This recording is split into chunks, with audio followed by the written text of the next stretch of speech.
की computer class. तो बेटा कल हमने क्या पढ़ा था? मेमोरी यूनिट की डेफिनेशन पढ़ी कि मेमोरी यूनिट क्या होती है। वो यूनिट जो अपने अंदर डाटा को सेव करके रखती है, या तो टेम्परेरी तौर पे या परमानेंट तौर पे। फिर हमने पढ़ा कि मेमोरी दो टाइप की होती है, प्राइमरी मेमोरी और सेकेंडरी मेमोरी। ठीक है। फिर हमने प्राइमरी मेमोरी पढ़ी कि प्राइमरी मेमोरी को हम मेन मेमोरी भी बोलते हैं या फिर इंटरनल मेमोरी। फिर हमने ये पढ़ा कि इसको इंटरनल मेमोरी क्यों बोलते हैं, क्योंकि ये अंदर होती है। ठीक है। फिर हमने प्राइमरी मेमोरी के दो टाइप देखे कि कौन कौन से होते हैं। कौन कौन से होते हैं? रैम और रोम। आज हम रैम और रोम पढ़ेंगे, फिर हमारी प्राइमरी मेमोरी वाला टॉपिक पूरा हो जाएगा। फिर हम चलेंगे सेकेंडरी मेमोरी पे। ठीक है। तो सबसे पहले फिर से मैं तुमको फोटो दिखा देता हूँ। ये देखो, ये होती है रैम, जो ऐसी चिप होती है लंबी सी, कंप्यूटर में भी लगी, दिखा दूंगा इसको। और ये होते हैं रोम। ठीक है।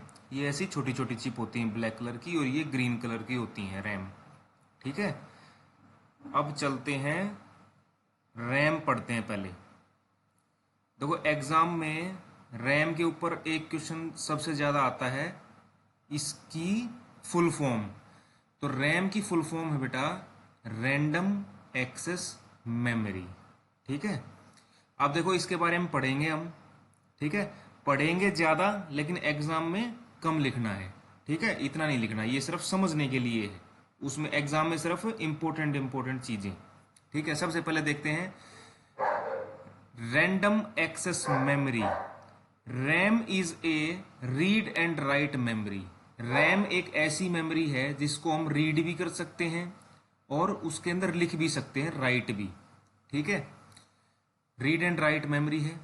RAM provides temporary storage for data and instruction. सबसे इंपॉर्टेंट बात है कि रैम के अंदर जो डाटा है वो परमानेंट स्टोर नहीं होता, टेम्परेरी तौर पे स्टोर होता है कुछ देर के लिए।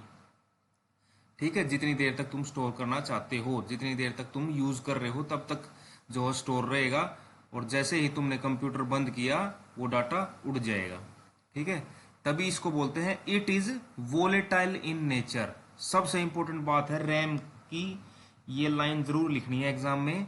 It is volatile in nature means the data और information stored on RAM get erased when computer is turned off. यानी कि जब हम अपने कंप्यूटर को बंद कर देते हैं तो रैम के अंदर जो डाटा हमने स्टोर किया था वो उड़ जाता है। ठीक है। The storage capacity of RAM may vary from computer to computer. सभी की अलग अलग हो सकती है कंप्यूटर की। जैसे फोन्स की होती है ना, किसी तुम्हारे दोस्त के फोन की रैम होगी 2 GB, तुम्हारे की 4 GB होगी, किसी की 6 GB भी हो सकती है, किसी की 8 GB। इसी तरह कंप्यूटर में भी 2, 4, 6, 8 ऐसे रैम होती है। Larger the RAM more efficient and fast is the computer. जितनी ज्यादा रैम होगी उतना ही अच्छा कंप्यूटर या फोन फास्ट चलेगा। ठीक है। तो अब ये एग्जाम में क्वेश्चन आ जाए कि व्हाट इज रैम, तो कैसे लिखोगे? रैम की पहले तो फुल फॉर्म लिख देना। Full form of RAM is random access memory. ठीक है। फिर लिखना भाई रैम जो है रीड एंड राइट मेमोरी है। इसमें हम रीड भी कर सकते हैं, राइट भी कर सकते हैं। रैम के अंदर जो डाटा हो टेम्परेरी तौर पे स्टोर होता है। ये वोलेटाइल है। 2 GB, 4 GB, 6 GB, 8 GB RAM हो सकती है। जितनी ज़्यादा रैम होगी उतनी ज़्यादा फास्ट कंप्यूटर या फोन होगा। अब चलते हैं रैम बनती कैसे है वो देखते हैं। ठीक है। देखो, a RAM is made up of several small storage areas called cells. एक जो रैम चिप है, अब चलते हैं रैम चिप पे, पहले इसको पढ़ लेते हैं। चलो, ये बोल रहा है कि एक जो रैम चिप है उसमें एक चिप में कई सारे स्मॉल स्टोरेज एरिया होती हैं, छोटी छोटी मेमोरी होती हैं, जिनको बोलते हैं cells. The size of each cell is equal. सभी सेल जो सेल होंगे उनका साइज इक्वल होता है, और सभी में जो है एक जितना ही डाटा हम स्टोर कर सकते हैं। ठीक है। उसको बोलते हैं वर्ड लेंथ। अब तुमको चिप दिखाता हूं मैं। ये देखो, ये चिप दिख रही है। ये चिप कैसे बनी हुई है? इसमें स्मॉल, देखो ये ब्लैक वाले है ना, जो 1, 2, 3, 4, 5, 6, 7, 8, 9, इसमें 9 सेल हैं। सभी सेल जो हैं बराबर मेमोरी के होते हैं। ठीक है। और बराबर ही डाटा स्टोर कर सकते हैं। ठीक है, ये बताया गया है। तो फिर बता दोगे ना, कोई पूछेगा तो तुमसे कि रैम कैसे बनती है, तुम बताओगे रैम के अंदर कई सारे सेम साइज के सेल्स होते हैं, और वो सेल्स जो है एक जैसा ही डाटा स्टोर कर सकते हैं, सभी सेल बराबर होते हैं। ठीक है, कई सारे सेलों से मिलके रैम बनती है। ठीक है, अब चलते हैं। अब रैम के टाइप्स, रैम कितनी टाइप की होती हैं? एक होती है एस रैम, एक होती है डी रैम। ठीक है, एस रैम की फुल फॉर्म है स्टैटिक रैम, और डी रैम की फुल फॉर्म है डायनेमिक रैम। इनके बारे में नहीं पढ़ना, सिर्फ नाम नाम पढ़ने हैं इनके। ठीक है, ताकि कल को तुमसे कोई पूछे भाई रैम कितने टाइप की होती है, तुम बता दोगे दो टाइप की, एस रैम और D RAM, static RAM, dynamic RAM. ROM हो गया बेटा पूरा। अब चलेंगे हम रैम, रोम ना, रैम पूरा हो गया, रोम पढ़ते हैं हम। ठीक है, रोम, इसकी फुल फॉर्म है रीड ओनली मेमोरी। अब तुम देखो, जो बच्चा ढंग से पढ़ रहा होगा उसको ध्यान आ जाएगी कि सर रैम में तो आपने बताया था कि रीड भी कर सकते हैं, राइट भी, और रोम में आप बता रहे हो कि सिर्फ रीड कर सकते हैं।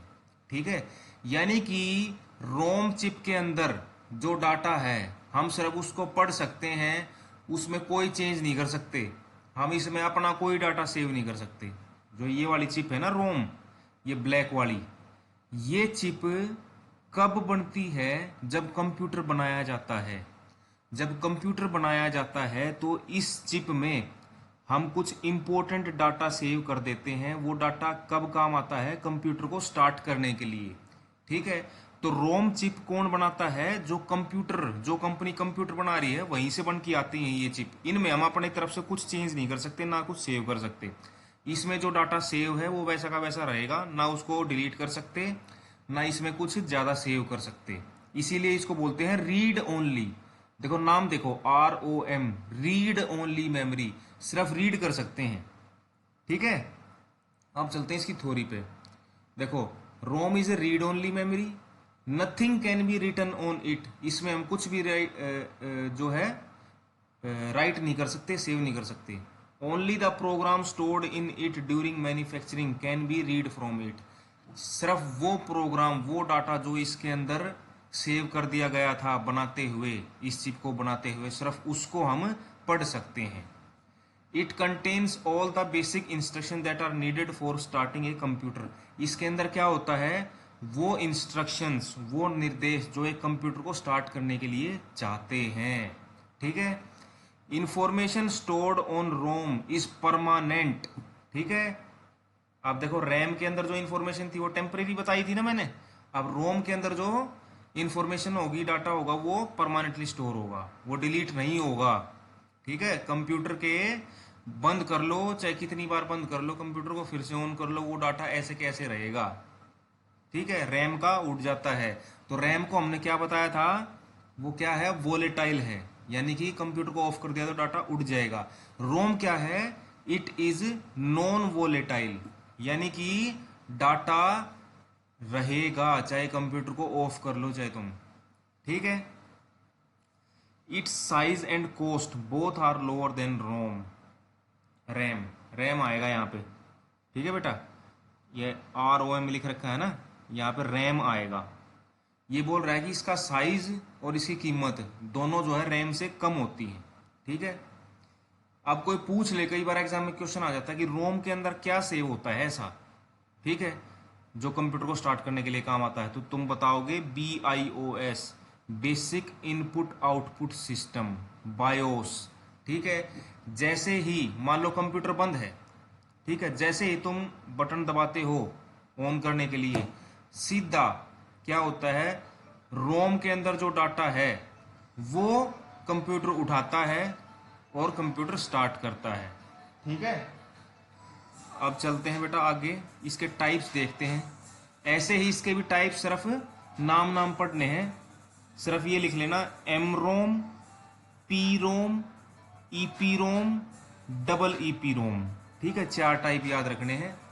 ओके, ये तुम्हारा पूरा हो गया है बेटा, रैम और रोम पूरा हो गया।